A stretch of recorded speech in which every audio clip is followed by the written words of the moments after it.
The contract said convenience. It said temporary. It said no emotional entanglements, no personal questions, no crossed boundaries. But when the ink on the banishment papers dried, they forgot that a mother's memory lasts longer than a winter storm. The stone floor of the high keep was cold enough to sap the heat from a person's bones, though Lyra Vance did not shiver.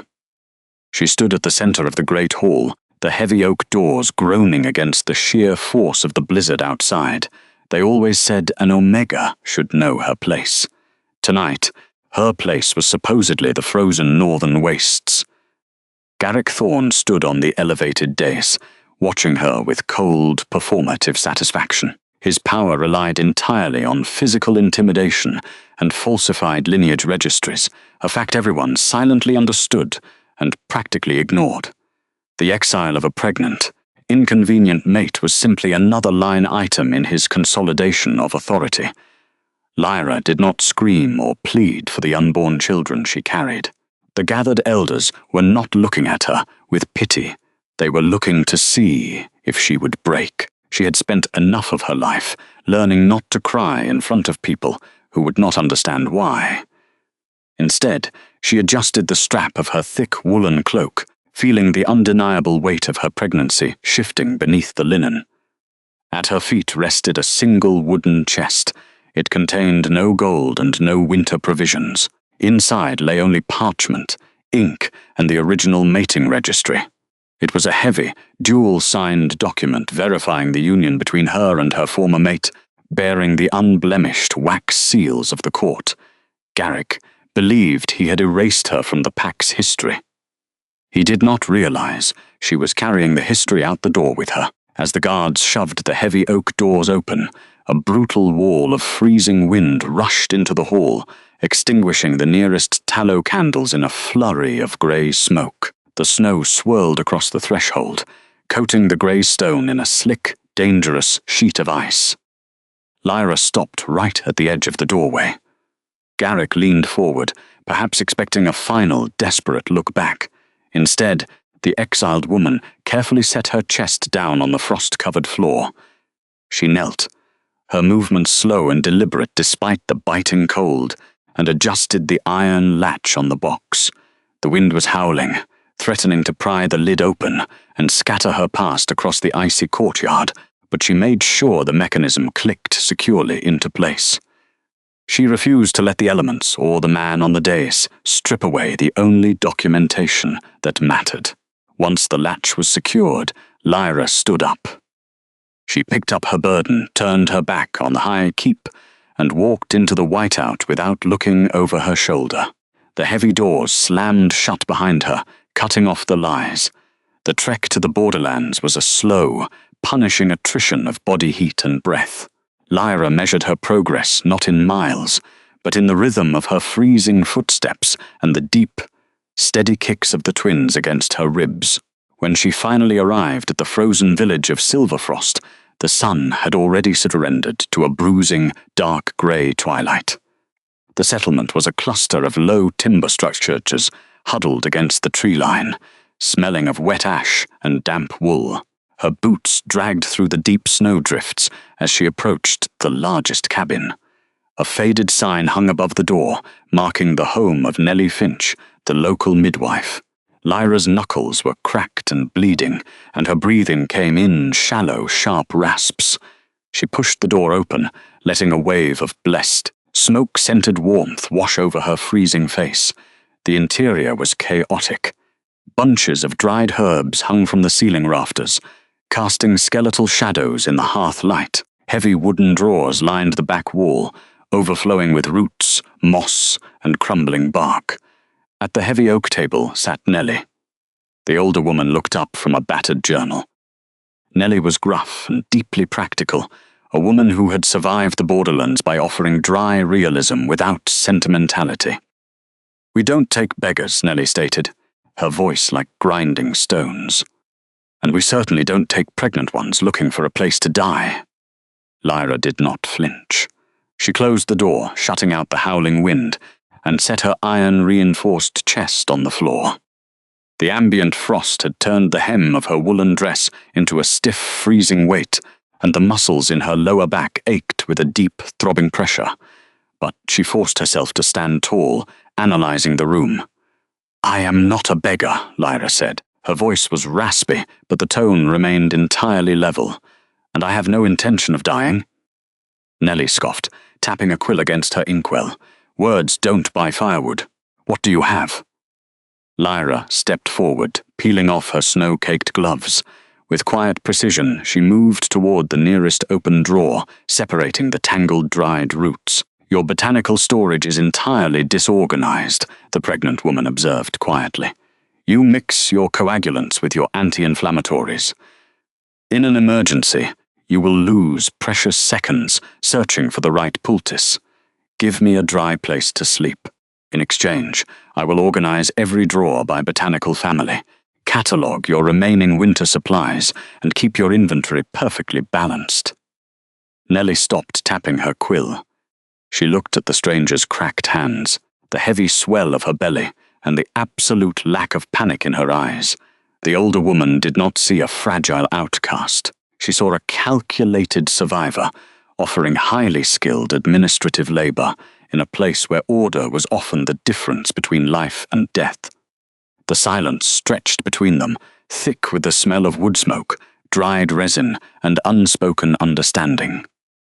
"The attic is drafty," the ledger keeper finally muttered, gesturing toward a narrow ladder in the corner. "But there's a good wool blanket up there. You can start sorting the lower cabinets at dawn." Lyra nodded once, out of professional agreement. Tomorrow she would work. Tonight, she had secured a safe harbor for the sovereign bloodline, growing quietly in the dark. The timber of the attic ceiling groaned under the sheer weight of the northern blizzard. Wind battered the narrow frost-choked window, rattling the wooden frame until it seemed the glass itself might shatter. Inside the small space, the air was bitter and sharp, thick with the heavy scent of boiling water, dried rosemary, and copper. Lyra lay on the narrow cot, her knuckles white as she gripped the rough linen sheets. The cold draft slipped between the floorboards, biting at her damp skin, but she did not flinch. Her focus was entirely consumed by the crushing, rhythmic pressure tearing through her abdomen. This was not a moment of magical destiny. There were no glowing omens in the sky. It was simply the brutal, physical mathematics of survival. Nellie moved around the small iron stove with a heavy, unhurried gait. The older woman did not offer useless words of comfort.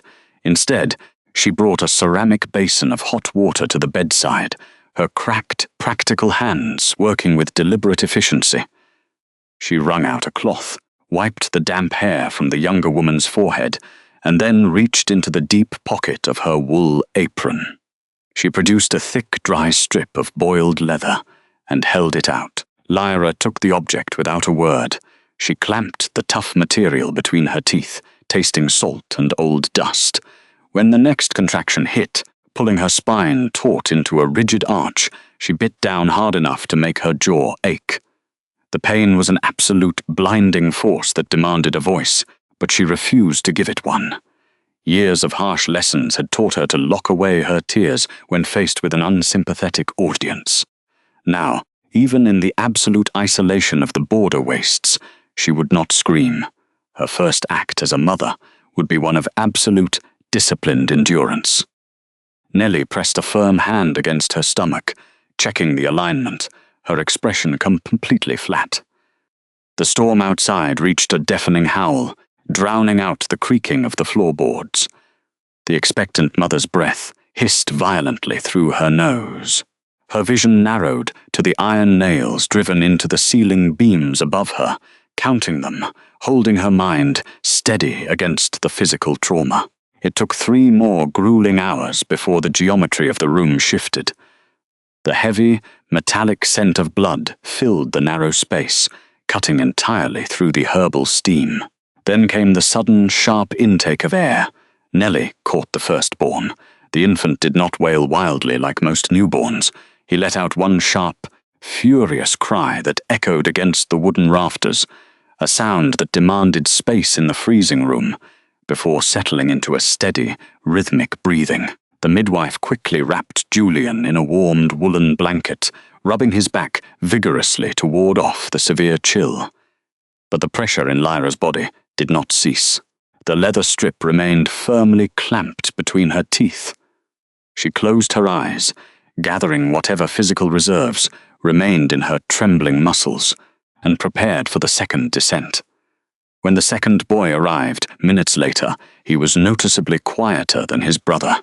His small chest rose and fell with a calm, observant stillness, even as the freezing air shocked his lungs. Nellie cleaned Silas with the same pragmatic efficiency, bundling him in heavy linen and laying both children against their mother's chest. The heat of their small bodies seeped through the damp fabric of her gown. Lyra finally spat the ruined strip of leather into her hand. Her jaw was numb, her throat raw, but as she looked down at the twin boys, her breathing leveled out into a slow, measured rhythm. The blizzard continued to rage through the night, but the atmosphere inside the attic had fundamentally shifted. The frantic urgency of survival had settled into the quiet, heavy reality of the aftermath. A single tallow candle burned on the small wooden table beside the cot, casting long, erratic shadows against the sloped ceiling. Nellie washed her hands in the cooling basin, the water turning a faint, rusty pink.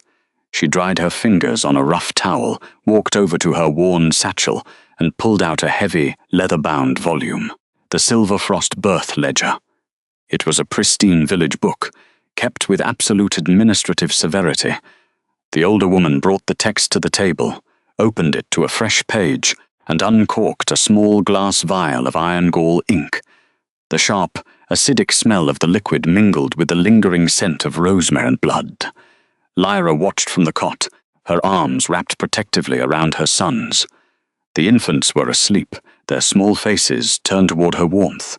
Despite their size, there was an unmistakable weight to their presence, a faint, metallic ozone scent beneath the smell of newborn milk that spoke of an ancient, undeniable lineage. The scratch of the quill against the heavy parchment was the only sound in the room, steady and precise. Nellie did not ask for permission. She documented the facts. She recorded the date, the exact hour of the night, and the severe weather conditions. She noted the birth order, the weight, and the physical markers of the children. She wrote down the firstborn's sharp, demanding cry, and the second son's unusual, watchful silence.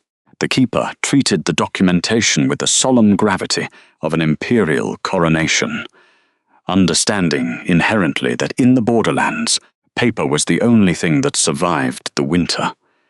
When the ink was set, Nellie lifted the heavy book and carried it to the edge of the cot.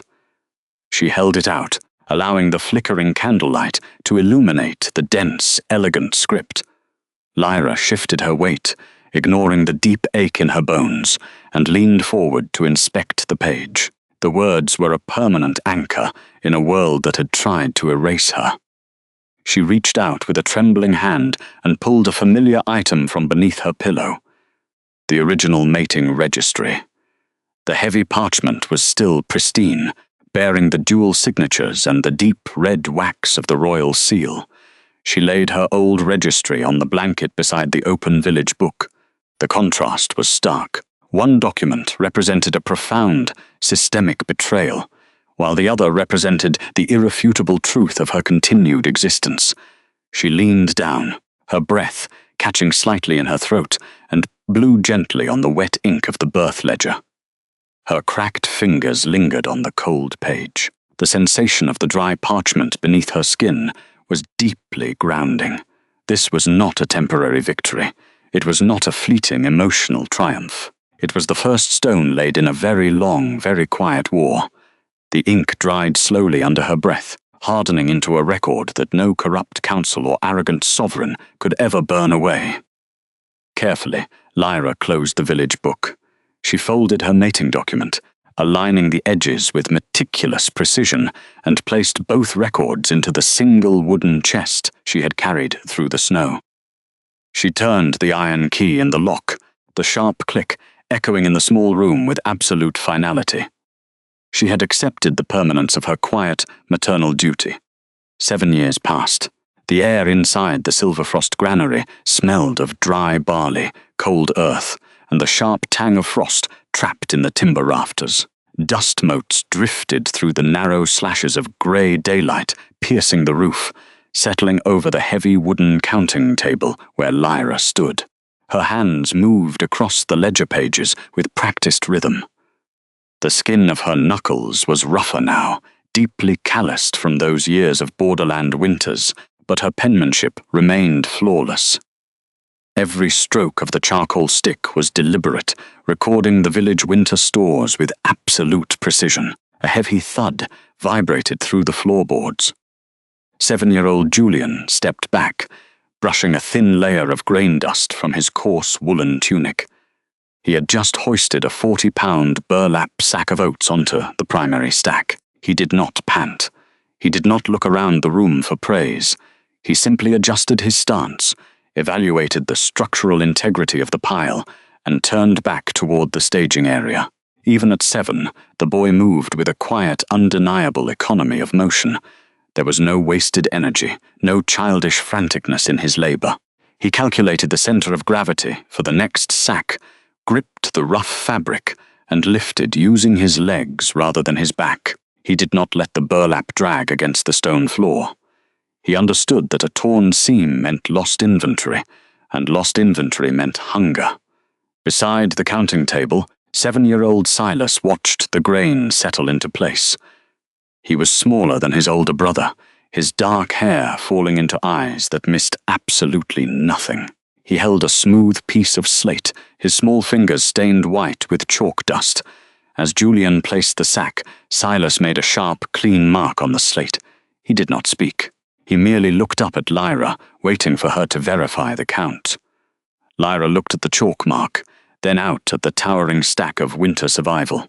She nodded once. Silas immediately transferred the tally into a numerical figure, his handwriting a careful, smaller imitation of her own. He understood the mathematics of the room perfectly. The weight of the sack had to match the mark on the slate, which had to match the ink in the ledger. There was no room for estimation or emotional guesswork. In the borderlands, a miscalculated hundredweight of grain was a fatal error. Julian returned with another sack. The rough fabric bit into his small shoulders, but his posture remained perfectly straight. He carried the weight the way a royal guard might carry a shield. When he set it down, the alignment was exact. The seam of the burlap ran perfectly parallel to the sack beneath it. He stepped back, wiping his brow with the back of his wrist, and offered a brief, silent glance toward his younger brother. Silas marked the slate again. The village elders had stopped remarking on the boys years ago. At first, they had pitied the exiled woman and her fatherless infants. Then they had watched those infants grow into children who did not cry when they scraped their knees, who did not demand attention, who observed the geometry of a room before taking a single step inside. She had already endured a lifetime of suppressing her sorrow before callous onlookers. She had ensured her sons would never have to learn that same humiliating lesson. The silence between the three of them was a kind of armor, woven tight through daily labor. They did not need to shout commands. They operated on a shared frequency of survival, built on measured breathing and absolute clerical accuracy. By nightfall, the temperature outside their small cabin dropped enough to freeze the condensation on the inside of the single glass window. The hearth fire burned low, casting a steady, amber light across the scarred surface of their dinner table. The smell of melting beeswax and wood smoke filled the tight space, pushing back the winter chill. Lyra cleared the empty tin plates aside and pulled a heavy, iron-bound wooden box from beneath her chair. She did not open it immediately. She let the silence hold, allowing her sons to transition from the physical exhaustion of the day to the sharp mental focus required for the night. Julian sat perfectly still on the wooden bench, his hands resting flat on his knees. Silas sat beside him, his chin barely clearing the edge of the heavy oak table, his eyes locked on the iron clasp. Lyra turned the key. The lock opened with a dull, heavy click. She reached inside and withdrew a thick roll of aged parchment, flattening it carefully under the light of the solitary candle. It was not their own registry, but an old territorial decree Nellie had salvaged from a ruined archive. The edges were brittle, flaking slightly against the rough wood. At the bottom of the document sat 3 large wax seals, dark red and stamped with intricate crests. She gestured for Silas to stand on the lower rung of his chair so he could reach the surface properly. The 7-year-old leaned forward, his small face serious in the shifting candlelight. Lyra took his wrist, her thumb resting lightly against his pulse point. She guided his index finger toward the center seal. She did not let him merely look at the shape. She pressed his fingertip against the cold, hardened wax. The boy traced the outer ridge, moving slowly over the raised emblem of a mountain and a spear. Lyra watched his eyes track the movement of his own hand. She waited until he felt the specific depth of the impression, the way the wax had been forced down into the interwoven fibers of the parchment beneath it. When he finished, she moved his hand to the seal on the far right. This wax was slightly lighter in color, the edges smoother and suspiciously pristine.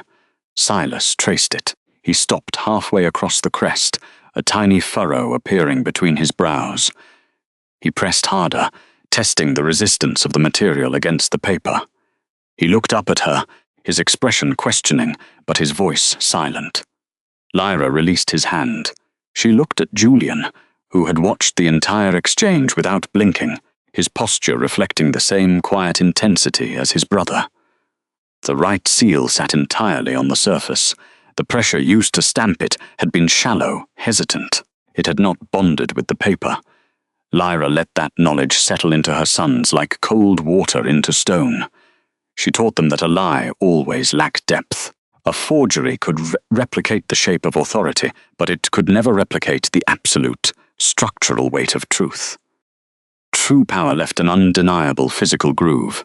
The boys stared at the document, absorbing the lesson not as a grand political theory, but as a practical law of the world. They would learn to recognize a false claim the exact same way Julian knew the true weight of a grain sack, and the same way Silas knew the permanence of ink.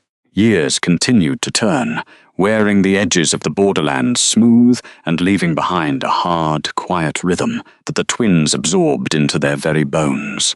By their 13th winter, Julian and Silas had grown tall, taller than the village boys their age, their shoulders broadening under heavy wool cloaks. They did not speak with the brash, untested loudness of youth. They moved with a measured economy of motion, their presence marked by the faint, sharp scent of cold ozone that clung to their skin, the unmistakable signature of the sovereign bloodline, though no one in Silverfrost knew its true origin. The tension in the village square that morning smelled of wet wool, sour ale, and impending violence. 2 farmers, both thick-chested and red-faced from the biting wind, stood shoulder to shoulder near the communal well, their voices echoing off the frosted timber walls. The dispute was old, a bitter disagreement over the spring ice melt allocation for their respective grain fields. One man slammed a heavy fist against the wooden trough, demanding an extra share. The other drew a hunting knife, the dull scrape of iron against leather, cutting through the murmurs of the gathered crowd. Lyra stood by the doorway of the archive house, her hands resting quietly in the deep pockets of her apron, watching her sons. She did not intervene. She had taught them to read the geometry of a room, to calculate the weight of anger before it spilled into action. The villagers had formed a nervous ring around the fighting men, expecting blood to flow into the muddy slush. Julian stepped forward first. He did not raise his hands or shout. He simply positioned himself between the 2 farmers, his posture relaxed but entirely unmovable. He stood like a stone pillar set deep into the earth, his silence acting as a physical barrier. The larger farmer paused, unsettled by the boy's absolute lack of fear. It was a heavy, calculated stillness. Then Silas spoke. His voice was a low, even murmur. devoid of the nervous impulse to fill the cold air with emotion. He did not threaten them with alpha dominance or physical retribution. Instead, he recited a date, the 12th of Frost Moon. 4 years passed, the teenager said, his gaze fixed calmly on the man with the knife. The village council recorded a temporary draft for the eastern field due to the drought. It was marked as a loan, not a permanent redirection. The archive dictates a return to the original boundary lines once the reservoir reaches the 3rd marker. The farmers blinked, the sudden introduction of administrative precedent throwing their raw anger off balance. The young man did not blink. He recited the specific pages of the ledger, his memory as precise as the ink his mother had taught him to mix. He detailed the exact grain yields from the past 3 harvests, mathematically proving that the eastern field had already recouped its losses. The logic was cold, irrefutable, and delivered without a single drop of arrogance. The man with the knife slowly slid the blade back into its sheath, the fight draining from his shoulders. The second farmer muttered a grudging agreement, turning his face away from the piercing, ozone-scented calm of the teenagers. The crowd dispersed, leaving only the sound of the wind rattling the wooden eaves. Lyra let out a slow, quiet breath, watching her children walk back to the archive desks. Society had long dictated that someone of her standing must quietly submit, but her sons were proving that true sovereignty lay not in the loudness of a command, but in the undeniable weight of the truth. 3 days later, the deep woods beyond the settlement offered a different kind of silence. The air here was brittle, smelling of dying pine needles and the metallic tang of fresh snow. Julian and Silas moved through the trees with silent precision, checking the snare lines they maintained to keep the village meat stores full. The mud beneath their boots was half frozen, crunching faintly under their weight as they navigated the steep incline of the northern ridge. The younger twin stopped first, his head tilting slightly toward the dense thicket of blackthorn bushes. The scent of copper blood cut through the pine resin. The older brother dropped into a low crouch, his eyes scanning the tree line, assessing the threat level before his sibling moved. Tangled in the sharp, unforgiving roots of an ancient oak lay a wild wolf pup. It was young, its silver fur matted with mud and blood from a deep gash on its hind leg. As he stepped closer, the pup let out a terrified, guttural snarl, its small jaws snapping at the empty air. Its eyes were wide, panicked, and entirely feral. A regular hunter would have thrown a net over the beast or backed away to avoid the frantic bites. The boy did neither. He stopped just outside the pup's striking distance and slowly lowered himself to the ground. The freezing mud seeped instantly through his woolen trousers, but he did not flinch. He sat with his legs crossed, his hands resting palms upward on his knees in a gesture of absolute vulnerability. He did not try to speak to the animal. He did not emit a soothing growl or attempt to force a biological submission through his scent. He simply offered his stillness, letting the cold air wrap around them both. Julian stood a few paces back, his hand resting lightly on the hilt of his skinning knife, remaining perfectly motionless to let his brother work. He slowed his breathing, in, holding the cold air deep in his chest, and out, letting the condensation plume in a steady, rhythmic pattern. The pup snarled again, a desperate sound of pain, but the boy remained anchored to the earth. He became a fixture of the woods, a calm lodestone in the center of the animal's chaotic panic. He closed his eyes halfway, reducing the predatory threat of a direct stare, and waited. Minutes stretched into a long, freezing silence. The bitter wind bit into his exposed skin, turning his knuckles pale, but he held his posture. Slowly, the pup's frantic thrashing began to subside. The wild, rolling whites of its eyes settled. It watched the steady rise and fall over the boy's chest, subconsciously matching the rhythm of those measured breaths. The feral snarls dissolved into weak, exhausted whimpers, not because the beast was physically beaten, but because the human before it had proven he was not a threat. Only when the pup dropped its chin to the frozen roots, submitting entirely to that quiet authority, did the teenager move. He reaches out, his movements smooth and telegraphed, and gently pressed his bare hands against the trembling silver fur. The pup did not bite.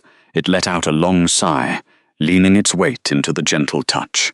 It was a display of raw, innate sovereignty. He had not commanded the beast. He had provided an environment so deeply safe that the animal chose to surrender its fear. Julian stepped forward quietly, pulling a clean strip of linen from his pack to bind the wounded leg. The air around them smelled of ozone, pine, and the undeniable certainty that the bloodline of the capital still ran thick in the veins of the borderlands.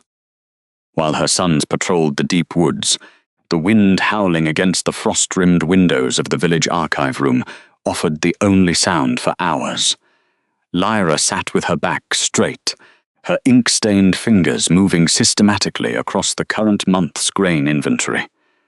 The scent of drying comfrey and old pine wood filled the small space, grounding her in the quiet, calculated rhythm of the borderlands. The heavy oak door unlatched with a sharp, heavy click. Nellie stepped inside, stamping a thick layer of snow from her heavy leather boots. The older woman did not offer a greeting. She walked directly to the central table, unfastened her thick wool cloak, and tossed a crumpled, snow-dampened document onto the polished wood. Lyra set her quill down. She did not ask questions. She merely leaned forward and pulled the page toward the candlelight. It was an official tax decree from the capital, or, at least, it claimed to be. Lyra ran her thumb along the frayed edge of the sheet. The texture was entirely wrong. The sovereign court had always utilized heavy, cream-colored vellum, pressed thick enough to survive 100 years in a damp vault without degrading. This page was thin, fibrous pulp. It felt like cheap wrapping paper, the kind local border butchers used to wrap salted meat before a long freeze. The merchants from the southern pass brought it up this morning, Nellie said, her voice dropping into a low, flat register. They found it nailed to the trading post boards in 3 different lower-tier settlements before dawn. Lyra focused on the text. The ink had bled into the cheap fibers, making the rigid, authoritarian script look blurred and desperate. The numbers listed under the new winter tithe were staggering. It was an impossible arithmetic. No territory, not even the fertile Central Plains, could produce that volume of harvested grain so late in the freezing cycle. She looked at the bottom of the page. The official seal of Garrick Thorne's administration rested there, serving as a desperate stamp of authority. It was a chaotic, uneven circle of wax that had cracked during the journey north. "They are using tallow," Lyra observed quietly, lifting the document closer to the flame. Nellie gave a single, grim nod. Not beeswax, cheap animal tallow, and the stamp was applied off-center. Whoever struck the iron seal was either shaking with cold or in a frantic hurry to finish the batch. Lyra let the brittle paper fall flat against the table. A reigning territory did not abandon the material dignity of its official communications unless the treasury was entirely empty. The use of tallow meant the royal apiaries had failed or been auctioned off to settle debts. The thin pulp meant the vellum suppliers had officially stopped trusting the capital's credit. The impossible tithe numbers meant the central storehouses were completely bare. The merchants said there are riots in the outer rings of the High Keep, the archivist added, moving to the stone hearth to warm her cracked knuckles. People are breaking down the bakery doors before the sun even rises. The guards are not stopping them. The guards haven't been paid in silver since the autumn equinox. Lyra looked back at the blurred ink. She felt no sudden rush of vindication, no dramatic surge of triumphant joy. The collapse of the old pack lands under the current Alpha's misrule was not a matter of divine retribution or cosmic justice. It was simply the inevitable, mechanical failure of a system built on fraud, arrogance, and poor bookkeeping. "A kingdom runs on its ledgers," Lyra murmured, her voice steady and completely devoid of pity. "When the math fails, the stone walls follow." "They will come looking for resources soon," Nellie warned, turning her back to the fire. "When the capital starves, they always look to the borderlands to bleed." Lyra picked up her quill again, dipping the iron nib back into the black inkwell. "Let them look. We have recorded every grain we hold. There is nothing here for a corrupt court to take." Hours later, the village sank into the deep, absolute stillness of the northern midnight. The wind died down, leaving a heavy silence that pressed against the cabin walls. Inside, the hearth fire had reduced to a low bed of glowing orange embers, radiating a dry, steady warmth across the floorboards. Lyra sat alone at her small wooden desk in the corner of the room. She reached down and pulled a heavy iron key from the leather cord hidden beneath her collar. She fitted it into the brass lock of the wooden chest she had carried through the blizzard 12 years ago. The mechanism turned with a heavy, oiled click, breaking the silence of the room. From the bottom of the chest, she retrieved the original mating registry. She placed the heavy document on the desk. The contrast between this immaculate, centuries-old parchment and the cheap, bleeding pulp of the afternoon's tax decree was staggering. The royal vellum was perfectly preserved, the ink as sharp and black as the day it was poured by the high clerics of the court. From the shelf, directly above her desk, she pulled down the Silverfrost birth ledger. She opened the heavy, leather-bound village book, turning the stiff pages until she reached the entry from 12 winters ago. The meticulous notes, detailing the exact birth dates and physical lineage markers of her twin sons, sat quietly beside her own name, authenticated by the Borderland seal. Lyra positioned the two documents side by side under the ambient glow of the single beeswax candle. The time for invisibility was drawing to a close. The political transition she had patiently waited for was no longer a distant abstraction. It was written in the starvation of the capital and the failing wax of their decrees. She reached out, her fingertips hovering over the surface of the old royal parchment. Slowly, she lowered her hand, letting her thumb rest directly over her own signature at the bottom of the page. The parchment was cool to the touch.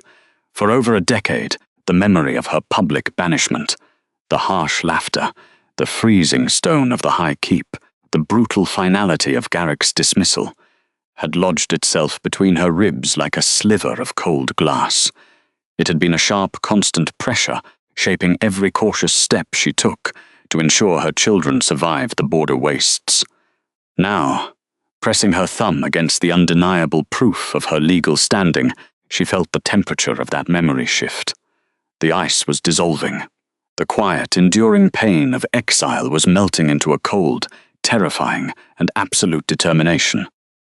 She was no longer a vulnerable, discarded pregnant Omega begging for shelter in a snowstorm. She was the sole keeper of the only unbroken lineage left in a crumbling, bankrupt empire. She looked at the precise, undeniable mathematics of the dates and the royal crests.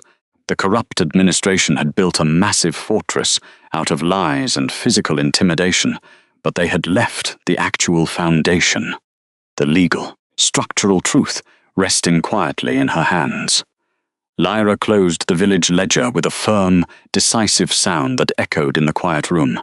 She carefully folded the mating registry, wrapping it in a thick layer of dry, protective linen to keep the moisture out. She did not need to forge an army. She did not need to teach her sons how to wield broadswords or tear out throats in the mud to reclaim their birthright. She only needed to keep them safe, healthy, and highly disciplined until the right tribunal finally convened. The capital was drowning in its own incompetence, and when the Imperial auditors eventually arrived to investigate the financial chaos, she would be waiting for them. She placed the wrapped documents back into the heavy wooden chest. The brass lock clicked shut. Tomorrow she would double the boys' archival lessons. Tomorrow she would teach them the exact legal phrasing of a sovereign inheritance claim. As Lyra prepared her sons in the frozen north, the administration they were destined to replace was already rotting from the inside. In the high chambers of the capital keep, The air carried the sharp scent of beeswax polish and the dry tang of cold dust. Sovereign King Darius Vaughn did not announce his arrival with a roar, nor did he issue a sweeping public decree.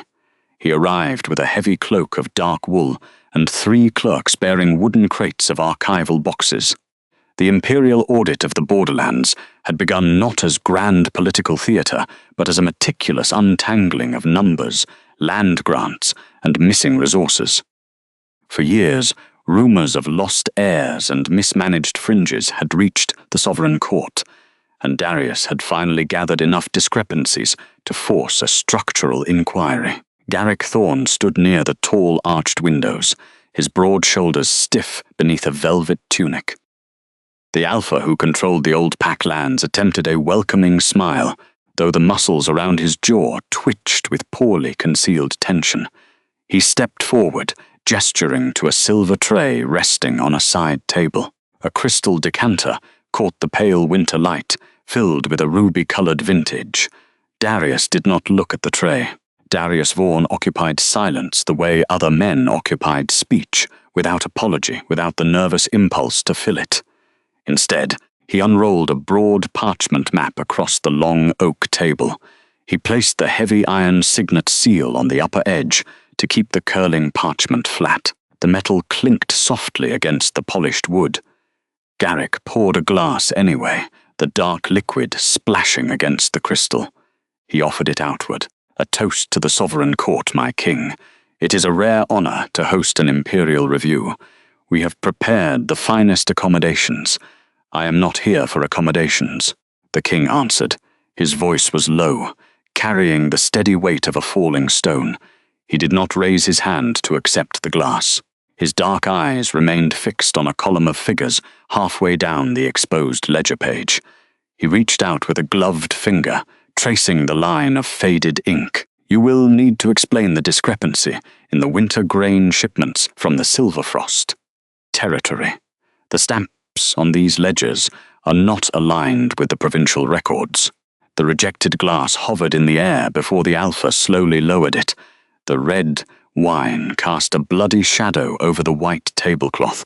Garrick's jaw tightened as he realized the usual tactics of aristocratic flattery held no weight here. He had spent years surviving through intimidation, building his authority on the illusion of wealth. But the sovereign operated on a completely different metric. Darius cared nothing for the vintage of the wine. He cared only for the mathematical integrity of the pack's foundation. And the foundation Garrick had built was rotting. Darius pulled a fresh sheet of parchment, dipped a quill into the inkwell, and began to write out a formal inquiry. He moved with unhurried precision, focusing entirely on checking the alignment of the ledger stamps on the table. His authority did not require a bared fang. It lived entirely in the methodical exposure of structural truth. The silence stretched, thick and suffocating, punctuated only by the scratch of the quill and the rhythmic ticking of the clock. The king adjusted the iron signet seal, sliding it a fraction of an inch to the left. He was looking for missing resources. Yes, but beneath the numbers, he was hunting for the inconsistencies that whispered of hidden bloodlines. The heavy oak doors of his assigned quarters in the capital slammed shut, rattling the brass hinges. Garrick moved with frantic, jerky steps, abandoning the performative poise he had maintained in the council room.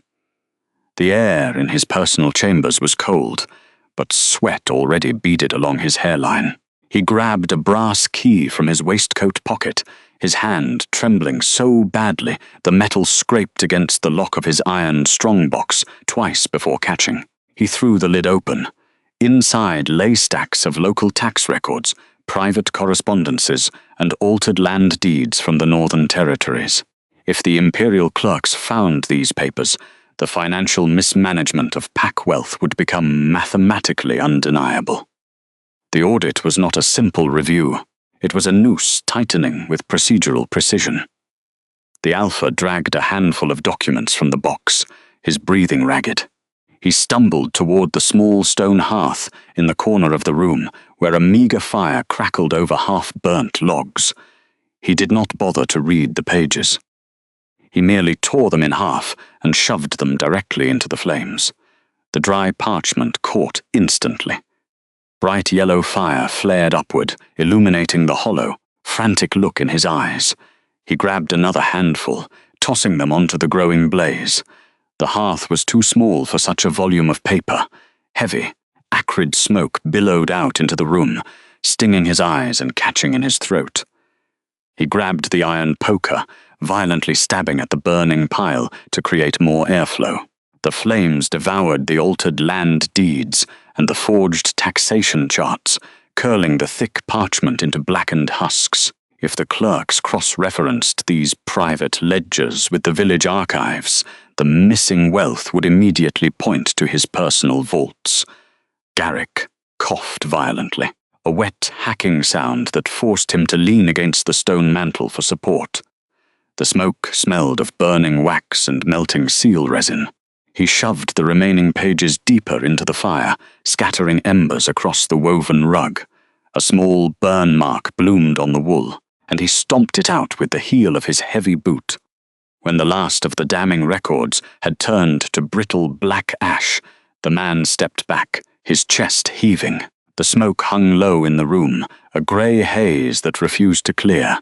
He reached into his pocket and pulled out a rough silk handkerchief. He rubbed it aggressively against his palms, trying to scrub the greasy, black soot from his skin. The silk snagged on his calluses, tearing slightly at the seams. No matter how hard he wiped, the dark smears remained embedded in the creases of his knuckles and beneath his fingernails. He stared at his trembling, stained hands, coughing again as the thick smoke settled around his shoulders. The grand ruler of the old Packlands had been reduced to a desperate man choking on the ashes of his own administrative errors.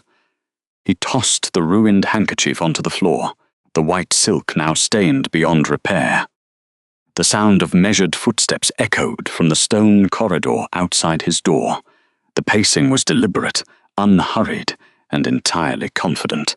It was the sound of the Sovereign's men returning, carrying more boxes of pristine, untouched ledgers. Garrick pressed his soot-stained hands flat against his thighs, trying to steady his breathing, but the bitter smell of burnt paper clung to his clothes, impossible to hide. Weeks later, the Imperial audit extended its reach to the farthest fringes of the territory. The air in Silverfrost tasted of crushed pine needles and impending frost. Sovereign King Darius Vaughan stepped out of his heavily reinforced carriage, his boots breaking the thin crust of morning ice.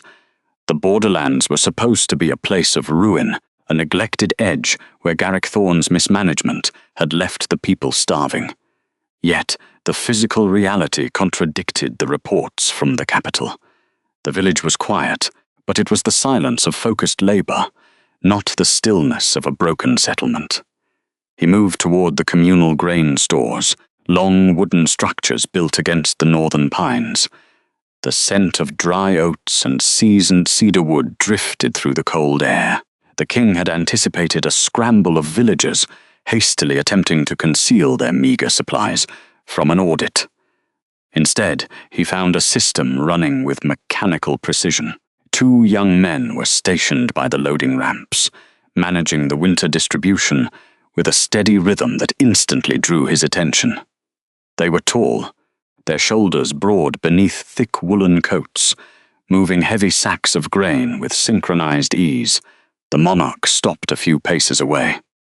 The villagers around them moved quickly, handing over wooden tallies, which the taller of the 2 boys accepted with a brief nod. He checked the tally against a large slate board, marked it with chalk, and directed the next person. There was no shouting, no rushed movements, just the steady scrape of chalk and the heavy thud of grain sacks. Darius stepped forward, his heavy velvet cloak sweeping over the packed snow. Usually, the arrival of the Sovereign caused immediate disruption. Men would drop their tools, and the air would fill with stammered, breathless apologies. The workers did not flinch. As the king approached the taller boy, Julian Vance simply set his piece of chalk down on the wooden ledge. He turned fully toward the visitor, his posture perfectly straight, his hands resting naturally at his sides. "The Imperial audit," Darius said, his voice low, carrying easily in the cold air. Julian did not bow aggressively or drop his gaze to the dirt. He offered a short, respectful inclination of his head.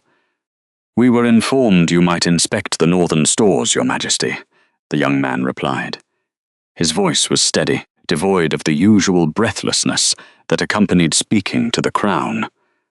"The ledger for the winter yield is updated to the morning hour. We have secured 300 sacks of barley and 200 of winter wheat."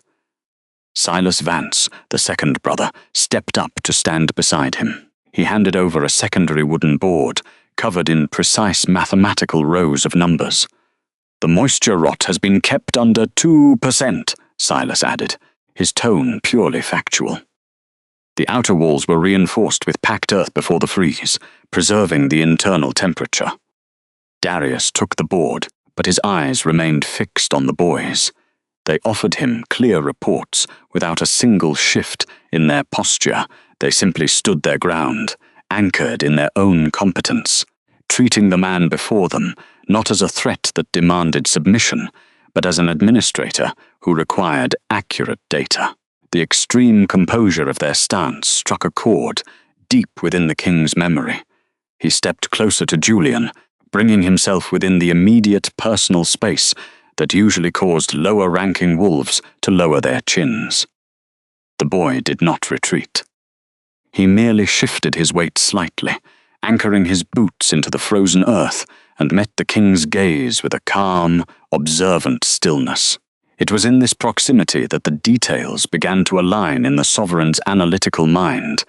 Beneath the heavy, practical scent of dry grain and damp wool, there was a distinct olfactory signature radiating from the brothers. It was faint, suppressed by the cold, but undeniable. The sharp, metallic scent of ozone and cold iron. It was the ancestral scent of the sovereign bloodline, a genetic marker that could not be forged. Darius studied Julian's profile against the grey northern light. The sharp, clean angle of the jaw, the heavy, straight line of the brow, and the measured way his eyes tracked movement. It was a mirror image of the old Lineage archives locked in the high keep. The resemblance was not a vague familial similarity. It was an exact, undeniable replication of the sovereign bone structure. "Who taught you to manage the ledgers with such precision?" Darius asked, his voice dropping into a quieter register. "Our mother," Julian answered simply. He did not elaborate. He merely provided the factual answer to the question asked. The monarch wielded quietness like a physical weapon, utterly devoid of the common urge to babble under pressure. He let the pause stretch, watching the way Julian breathed. His chest rose and fell in a slow, deliberate rhythm, completely unaffected by the pressure of the royal scrutiny.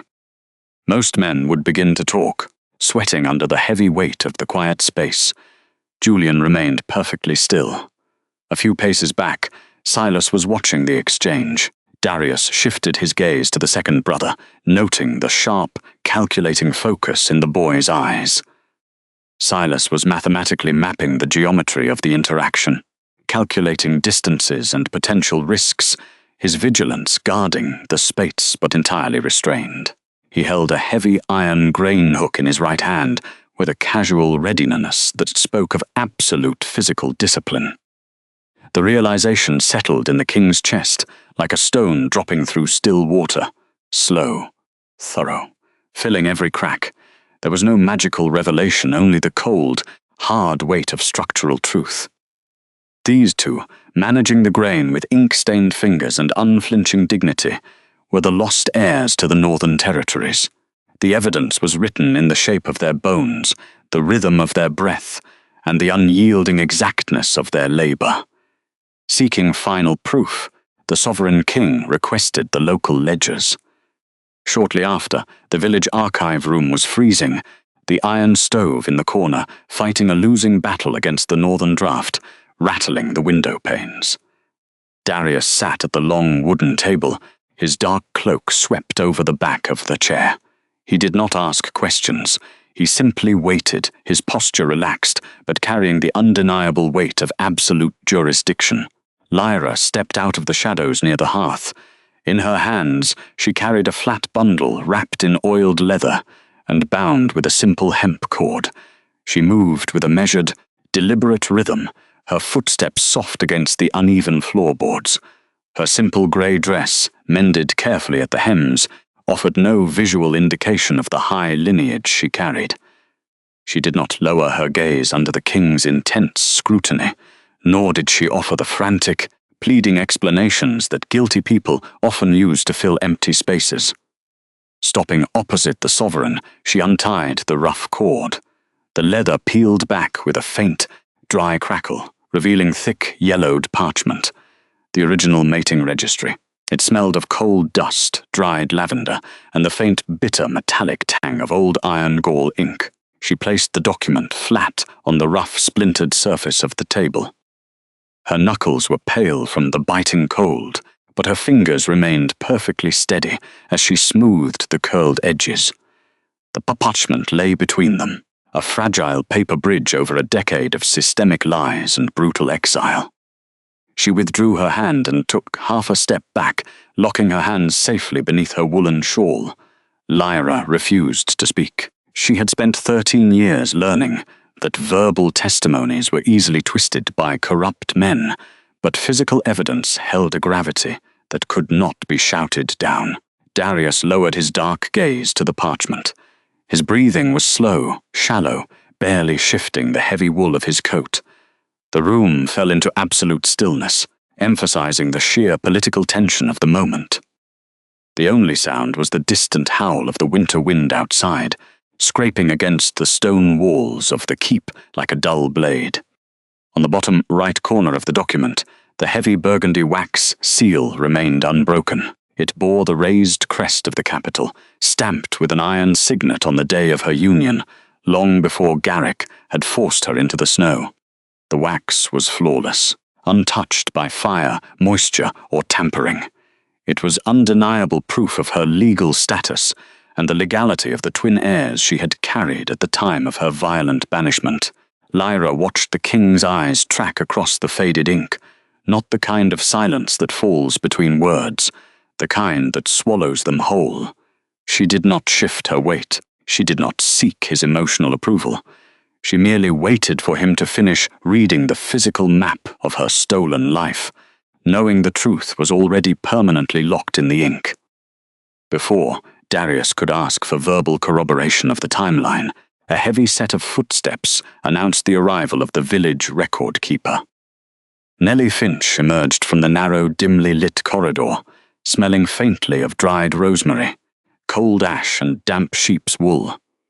Under her arm, she carried a massive iron-clasped volume that looked heavy enough to crack the floorboards if dropped. "The Silver Frost Birth Ledger," Nellie said, her voice gruff and entirely devoid of the nervous deference usually afforded to visiting royalty. She dropped the massive book onto the table directly beside Lyra's registry. The sudden impact sent a small, swirling cloud of dust motes dancing in the pale light, filtering through the frosted window glass. Darius did not react to the older woman's abrupt lack of manners. He respected practical competence far more than performative protocol.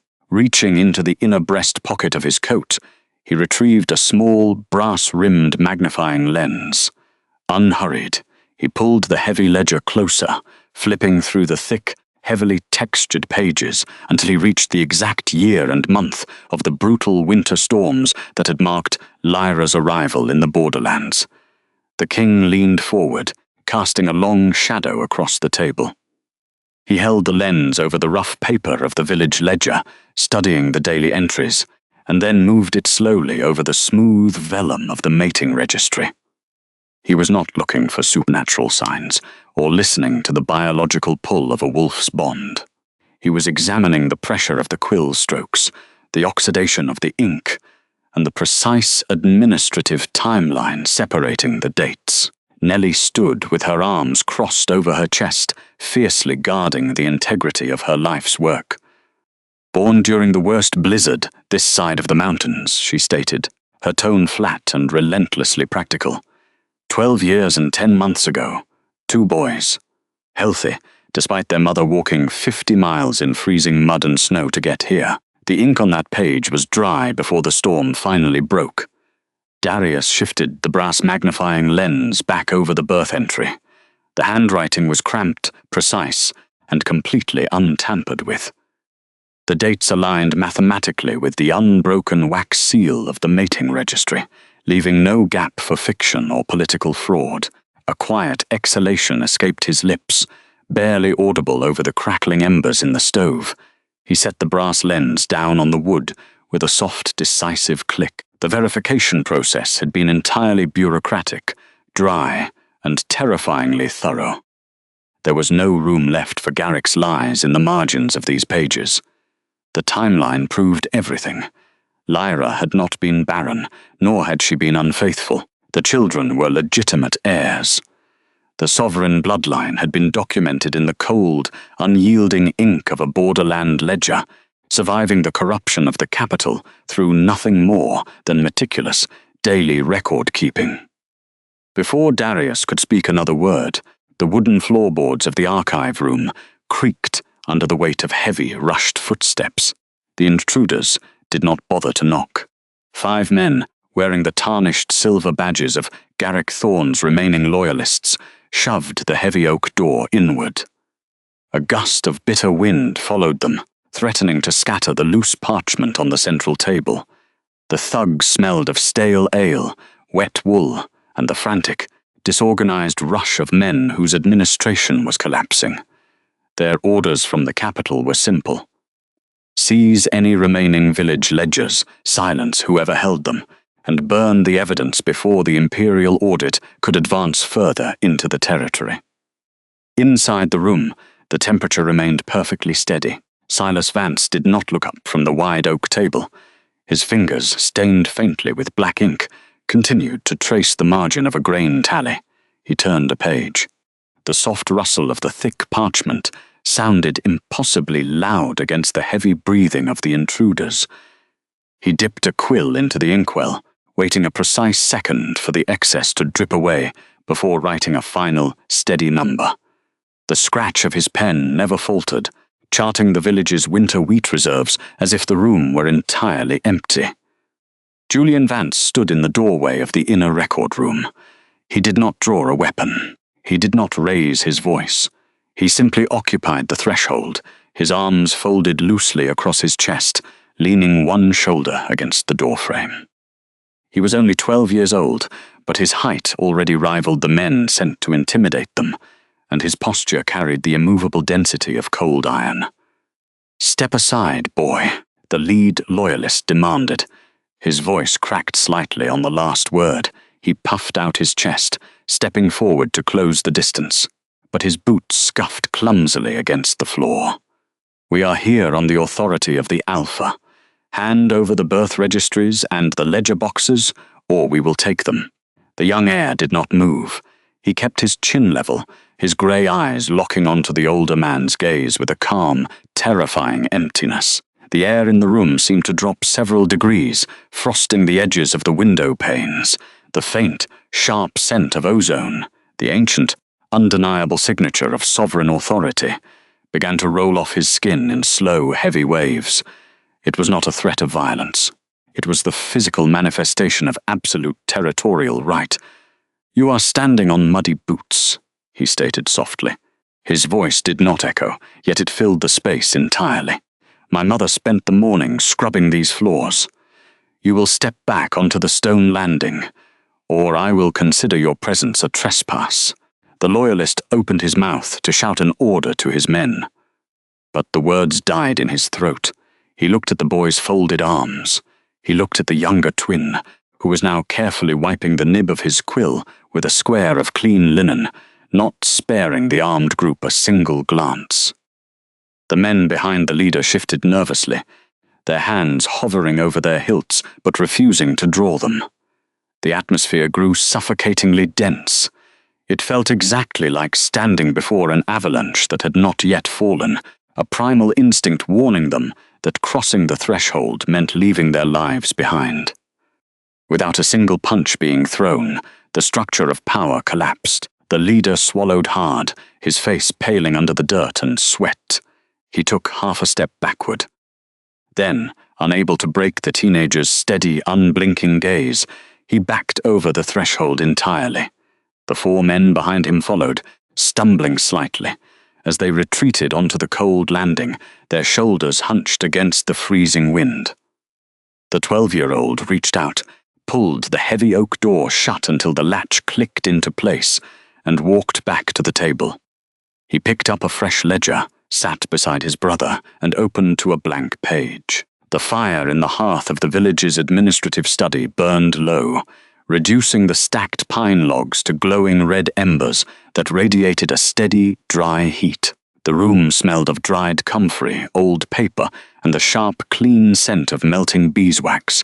Sovereign King Darius Vaughan sat at the heavy oak desk near the frosted window, his broad shoulders casting a long shadow across the floorboards.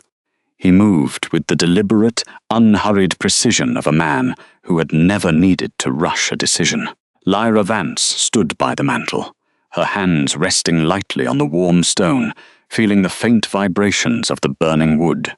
She watched the ink dry on the thick Imperial parchment spread before him. There was no chaotic panic in this preparation, no frantic strategizing. The impending confrontation in the capital was not going to be a brawl in the dirt. It was going to be an execution of administrative truth, bound by the rigid laws of the Imperial witness circle. The sovereign dipped a silver pen into the dark inkwell. The scratching of the nib against the paper was the only sound in the room, steady and rhythmic. He was formally drafting the document that would summon the banished woman and her 2 sons to the High Keep, demanding their presence not as accused exiles, but as recognized claimants to the Northern Territory. He listed the physical evidence, the original mating registry bearing the old pack's authentic stamp, the unbroken chain of the Silverfrost birth ledger, and his own physical witness of the boy's undeniable lineage. Every word was chosen to close any legal loophole the corrupt council might attempt to exploit. "They will claim the registries are forged," she said quietly, her gaze fixed on the dying embers. Her tone remained entirely flat, calculating the angles. She had spent 12 years preparing for every possible contradiction. "Let them claim what they wish," he replied, his voice a low, resonant hum that seemed to vibrate against the glass of the window pane. He did not look up from the parchment. A forgery requires a motive of sudden greed. Your ledgers are 12 years of continuous, uninterrupted daily ink. No man can forge the slow passage of time. He finished the final stroke of the decree and set the pen down. Reaching toward the small copper brazier on the corner of the desk, he held a stick of deep red sealing wax over the open flame. It hissed faintly, the resin melting under the heat. A single drop fell onto the bottom of the parchment, followed by another, until a thick pool of crimson formed above his signature. Darius picked up the iron signet seal. It was heavy, scarred from generations of use, bearing the ancient crest of the sovereign court. He did not hand the document to a clerk or a proxy. He held the stamp firmly in his right hand, aligning the intricate metal carving directly over the hot wax. "This summons makes it official," the king stated, finally lifting his head to meet the quiet Omega's eyes. His gaze was entirely respectful, recognizing not just the mother of heirs, but the architect of their survival. Once this seal is set, there is no turning back. The witness circle will convene, and Garrick will be forced to stand before the open registries. The mother nodded once, her posture perfectly composed. She smoothed the linen of her skirt, letting the reality of the moment settle into her bones. The time for hiding in the snow had passed. He pressed the heavy metallic stamp into the wax. The heavy thud of the iron against the oak desk echoed in the silent, cold room, a singular, decisive strike that sounded like a prison door locking shut on the men who had banished her. The wax cooled instantly in the chill air, hardening into a permanent, undeniable mark of Imperial law. The matter of succession was no longer a private tragedy. It was now a systemic reckoning. The iron portcullis of the high keep groaned upward, shedding flakes of winter rust onto the polished basalt stones below. 12 years had passed since Lyra had last crossed this threshold, yet the freezing wind cutting through the archway felt exactly the same. She stepped into the main courtyard, her posture straight, her chin level. She did not lower her eyes to the frosted cobblestones. Courtiers and minor nobility had already gathered along the colonnades, their faces pale patches against the dark stone, watching the arrival of the banished Omega. They offered her a profound, suffocating quiet. It was an absolute, crushing hush that seemed to absorb every breath in the courtyard. The chamberlain had sent a maid earlier that morning with an offering of heavy velvet gowns and embroidered silk cloaks, hoping to dress the returning mother in garments suitable for the capital. Lyra had politely refused. Instead, she wore her simple, clean border wool dress. The dark grey fabric was meticulously woven, lacking any silver thread or ornamental lace, smelling faintly of dried pine and beeswax. It was the dress of a woman who managed ledgers, who calculated grain supplies for long winters, who survived through unyielding practical labour, not because she was incapable of elegance, but because she refused to let the court define her worth through borrowed fabric. She belonged to the reality of the cold, and she wore it like armour. Julian walked on her right side, Silas on her left. The twin boys moved with an unhurried, measured cadence, their heavy leather boots striking the stone in perfect unison. Neither of them looked around at the towering spires or the whispering aristocrats. Silas kept his gaze fixed straight ahead, his jaw tight, his broad shoulders squared under his thick winter tunic. Julian mirrored his brother's restraint, his grey eyes scanning the geometry of the courtyard without once betraying awe or intimidation. They possessed the exact physical dignity of the sovereign bloodline, a quiet authority that required no loud declarations or drawn swords. The scent of expensive floral oils and nervous sweat permeated the freezing air as the gathered nobility parted to let them pass. Lyra did not speed up her pace. She felt the heavy stares tracing the sharp, familiar jawlines of her sons, matching their profiles to ancient tapestries hanging in the great hall. The courtiers were looking for weakness, for the feral desperation of borderland scavengers. Instead, they found a mother and two sons who occupied the space as if they had built the walls themselves. Lyra guided her children toward the massive oak doors of the tribunal chamber, her bare hands steady at her sides. The atmosphere inside the courtroom was thick, heated by massive iron braziers that smelled of burning cedar and melting tallow. The heat pressed against Lyra's skin, a sharp contrast to the biting winter wind outside. At the far end of the chamber, the Imperial witness circle sat in complete stillness, their dark robes swallowing the light. Sovereign King Darius Vaughan occupied the center seat, his hands resting lightly on the polished wooden arms of his chair, watching the heavy doors swing open. Before the returning family could even reach the center tiles to be formally acknowledged, a harsh, grating voice shattered the solemnity of the high hall. "This is an absolute farce," Garrick Thorne shouted, shoving past two armored guards to plant himself in the middle of the polished floor. He pointed a trembling, ring-heavy finger at Lyra, his chest heaving under his velvet jacket. "You dare bring these pretenders into this sacred hall. She was barren when she was cast out.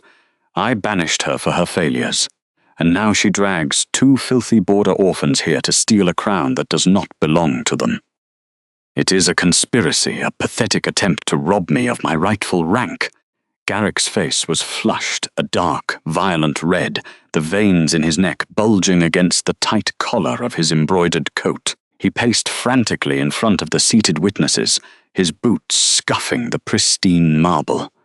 He relied on the brute force of his volume, attempting to physically intimidate the room into submission through sheer noise. He expected them to cower, anticipating that the sheer violence of his anger would overwrite the facts. But his voice cracked on the final syllable of his accusation. revealing the raw, panicked desperation underneath the bluster. The corrupt leader was unraveling, his performative arrogance failing to hide the absolute terror bleeding into his metallic scent. In stark contrast to Garrick's wild gesturing, Lyra remained perfectly still. She did not flinch at his shouting, nor did she raise her hands to defend herself. Julian shifted slightly, moving half a step forward to place his body between his mother and the frantic man. It was a quiet, protective boundary established without a single spoken word. Up on the dais, Darius did not raise his voice to demand order. He did not issue a roar or slam his fist against the long table. The sovereign king simply tilted his head, observing Garrick's erratic breakdown with the cold, precise detachment of an archivist finding an error in a ledger. The entire hall watched the panicked alpha collapse under the weight of his own guilt, completely surrounded by a quiet judgment he could not fight. The heavy oak doors of the tribunal chamber remained closed, sealing the bitter northern wind outside, but the air within the great hall felt just as freezing. Moving with a measured, deliberate grace, Sovereign King Darius approached the center of the room where the massive slate table stood. The Imperial witness circle, a row of 6 ancient elders draped in heavy grey cloaks, leaned forward as one. Darius untied the leather cord binding the documents he carried. He laid the first parchment flat against the cold stone. It was the foundational union document. The paper was slightly yellowed from the passage of a decade, but the heavy dual signatures at the bottom were undeniable, pressed deep into the fibers alongside the faded red wax of the royal crest. He did not point to the names. He simply pushed the parchment across the polished slate. Beside it, he placed a much thicker, rougher volume. The Northern Settlement's maternity log landed with a muted, solid thud. It was a pristine village book, bound in cheap tallow-cured leather, smelling faintly of dried pine and winter dust. The juxtaposition of the 2 records spoke louder than any defensive argument Garrick Thorne had attempted to shout moments prior. One was an artifact of high court ceremony, the other a humble tool of borderland survival. The eldest member of the tribunal reached out with a trembling, age-spotted hand.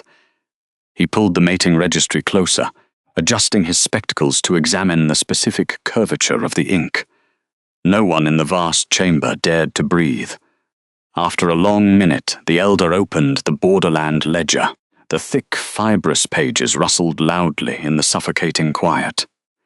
He dragged his calloused index finger down the columns of recorded births, stopping at a specific entry dated in the depths of a winter storm 13 years ago. The elders passed the records carefully from hand to hand. The only sound in the room was the scrape of dry parchment against stone as the dates aligned perfectly. They compared the faded strokes of the royal registry to the sharp, dark ink of the village ledger. The truth was not a matter of debate. It was a matter of mathematical certainty. Lyra Vance stood near the periphery of the witness stand, keeping her hands loosely clasped in front of her dark linen skirt. She felt the particular kind of pain that comes not from surprise, but from confirmation. She kept her gaze fixed entirely on the slate table, watching the very tool of her quiet survival dismantle an empire of deceit without a single sword being drawn. The eldest tribunal member closed the village's thick record book with a definitive hollow clap that echoed off the high vaulted ceiling. He folded his hands over the leather cover and looked directly at the Sovereign King, then shifted his gaze to the 2 young men standing quietly behind their mother. The air in the chamber seemed to thicken, heavy with the scent of melting beeswax and the sharp tang of old parchment. "The records are unblemished," the elder announced, his voice a dry rasp that carried perfectly through the silent hall. "The Imperial seals hold true, and the timeline of the village ledger matches the royal archive without contradiction. The bloodline is officially verified." A low murmur rippled through the gathered nobility, but Darius raised a single gloved hand, and the room instantly fell back into absolute stillness. A scribe hurried forward from the shadows, carrying a fresh scroll of parchment. It was the official succession roll. He spread it out beside the old registries, placing an inkwell and a long, dark quill at the edge of the stone. Another attendant stepped up with a velvet cushion, holding the iron signet seal. The heavy stamp bore the crest of the sovereign court. The elder took the seal, heating it briefly over the flame of a candelabra until the smell of hot metal drifted over the table. Julian Vance and Silas Vance, Darius, his tone carrying a quiet, protective warmth that stood in stark contrast to the coldness of the room. Step forward. The twins did not hesitate, nor did they look around to gauge the reactions of the stunned elite. They moved together, their footsteps synchronized and entirely silent on the stone floor. They were tall, broad-shouldered, and carried the unmistakable physical dignity of the sovereign line.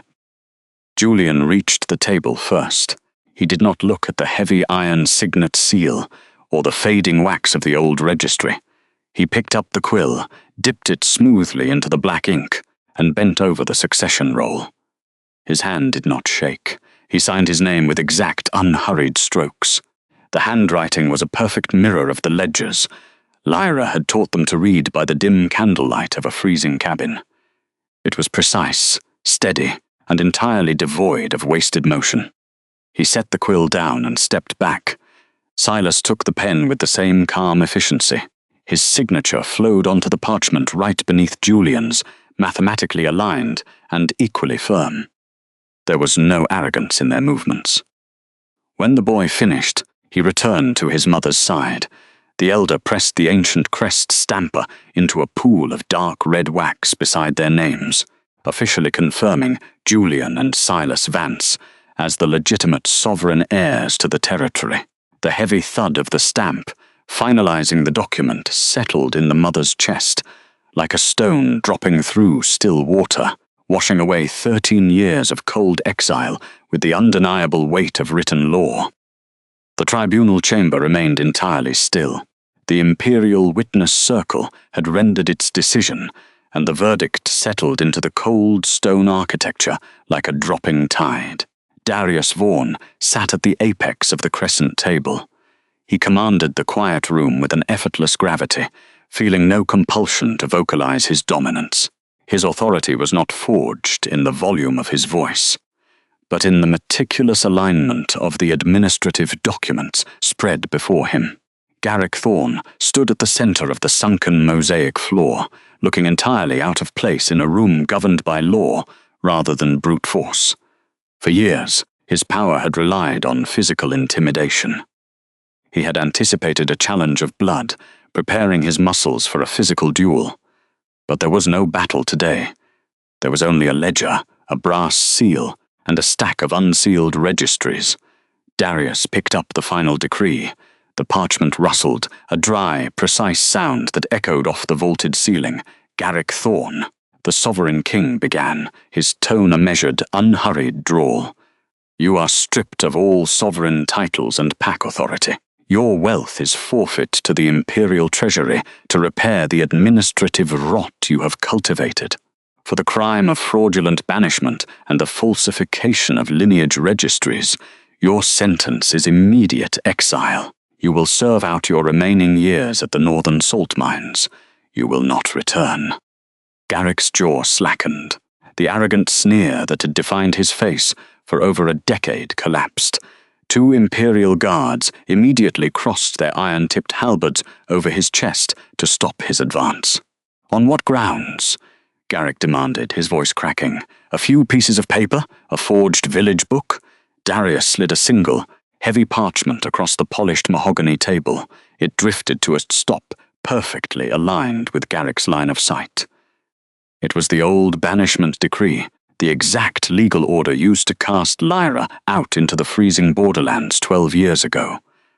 Beside it sat the Silverfrost birth ledger, open to the page chronicling the unquestionable lineage of the twin heirs. Garrick looked down at his trembling hands, the knuckles thick with old scars. His gaze dropped to the document. The ink had faded slightly, but the strokes were undeniable, his own signature anchored the bottom of the page. He had signed it in haste to be rid of an inconvenient mate, never realizing the legal trap he was setting. He had not been defeated by a stronger alpha in a ring of dirt. He had been defeated by his own administrative arrogance. The paper proved he knew she was his legal mate, confirming his subsequent lineage claims were falsified. The realization lodged between his ribs like a sliver of cold glass. Garrick's heavy shoulders slumped, his spine draining of the fight. Darius reached for the iron signet seal. The heavy Imperial crest stamp caught the dim light.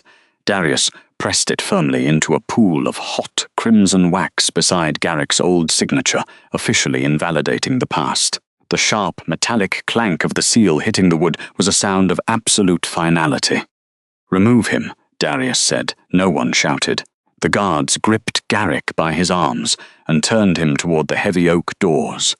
The former alpha did not struggle, staring blankly ahead, entirely undone by the weight of dry ink. 3 days later, the biting chill of the Imperial capital gave way to the deep, steady warmth of the restored Vance estate. It was a home anchored by thick cedar beams, woven wool rugs, and the quiet crackle of a massive stone hearth. Lyra Vance sat near the fire in a simple, elegant gown of dark navy wool. The room smelled faintly of roasted pine nuts, beeswax, and the sharp, clean scent of the northern winter pressing against the thick glass windows. Across the room, Julian and Silas reviewed a detailed territorial map and a stack of trade ledgers. They spoke in low, pragmatic tones, pointing to boundary lines and grain shipments with ink-stained fingers. They were officially recognized as the twin Alpha Kings of the Northern Territory, but they carried the title with the exact discipline Lyra had taught them in the freezing borderlands. They exhibited the quiet, controlled dignity of the sovereign bloodline. Watching them, Lyra felt a profound peace drop through her chest, like a stone falling through still water. Resting on Lyra's lap was her authenticated marriage record. The heavy parchment was frayed, worn soft by 12 years of travel inside a single wooden chest. It had been her shield and her decisive weapon. She reached into a small basket beside her chair and retrieved a square of clean, rough-spun border wool. It was the exact type of fabric Nellie Finch used in her clinic, a tactile reminder of the village that had sheltered them when the grand palaces had cast them out. With deliberate, unhurried motions, Lyra wrapped the registry in the wool. She stood, walking toward the roaring hearth, and placed the wrapped bundle carefully on the center of the heavy wooden mantelpiece. A quiet footstep sounded near the arched doorway. Sovereign King Darius Vaughn stood at the threshold. He wore no crown today, only a heavy dark tunic and a silver-clasped cloak. He did not step into the room to command attention. He leaned against the doorframe, his dark eyes observing the quiet efficiency of her sons, then shifting to the bundle on the mantel. He understood what the gesture meant. He respected her boundaries, occupying the space as an equal witness rather than a ruling overlord. He offered her a single slow nod of profound respect. Lyra returned the nod, her lips curving into a faint, genuine smile. She had spent enough of her life learning to survive the cold, carrying her dignity in silence. But as she turned back to watch her sons plan the future of their lands, bathed in the amber glow of the fire, she knew the freezing winter was finally over. The truth had been permanently recorded, their lineage restored, and her family was, at long last, completely safe.